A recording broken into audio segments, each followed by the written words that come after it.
So, Well, speaking of not real life or real life, Containment, you play a major in the series. Tell me about your character and how the military is involved in containing this epidemic. yeah, so he's a police major. Gotcha. But the military does get involved as well. Just what to say about the series? I mean, it's got the virus, it's got love stories, it's got friendship stories. But to be honest, what I'm really interested in is seeing the characters and seeing what actually happens to people that think they've got things sorted out.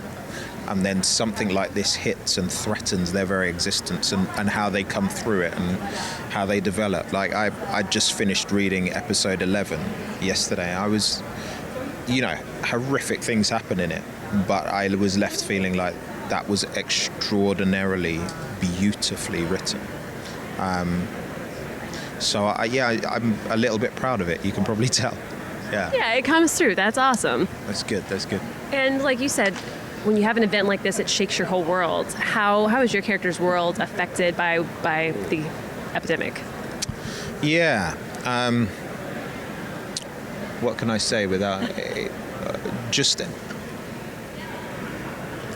what's interesting about Lex is he starts the show being the go-to guy, and what I'm finding now, because I'm just in the middle of filming the middle of the episode, literally everything that he's come to know and love and trust has just been challenged, and he's just working through that at the moment. And I think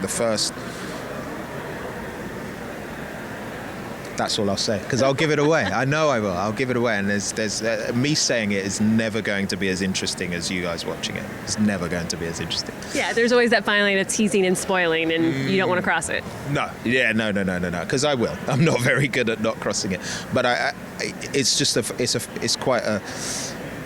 fascinating to play and get these scripts and just go, oh right, how am I going to take it from there to there now, and then back and in the middle somewhere. It's a joy. Well, I'm curious, in situations like this, when you have cops or military, or when they're in a situation where they're trying to protect people, but people don't know what's going on and there's a lot of fear, is there a difficult line for your character to walk in getting people to trust, while he's trying to keep them safe? Yeah, it's a really good point, actually. Before I took this job, I'd agreed to do it, but then as part of my research, I asked to spend some time with a police officer, specifically an African-American police officer, because of obviously being from England. I don't know if you picked that up. Sorry. There's lots of reports on the internet every week about things happening, altercations between the police and youth, and particularly members of the African-American community.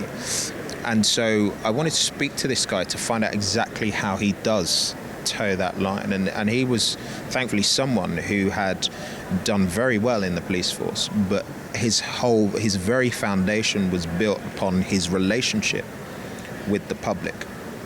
And so in recent years, it was just interesting to find out how he has negotiated that, from people that he's sort of seen grow up to then them having different opinions of the institution that he works for, but also then knowing him and going, but you're not so and I think Lex is very similar to that. I think he's very similar, and why he's the kind of go-to guy and who the government kind of pick out as the spokesperson is because they recognize he has that kind of likability. So I've been sort of trying to toe that line, and hopefully I've done it all right. Yeah. Thank you very much. What a pleasure. It was so nice to meet you.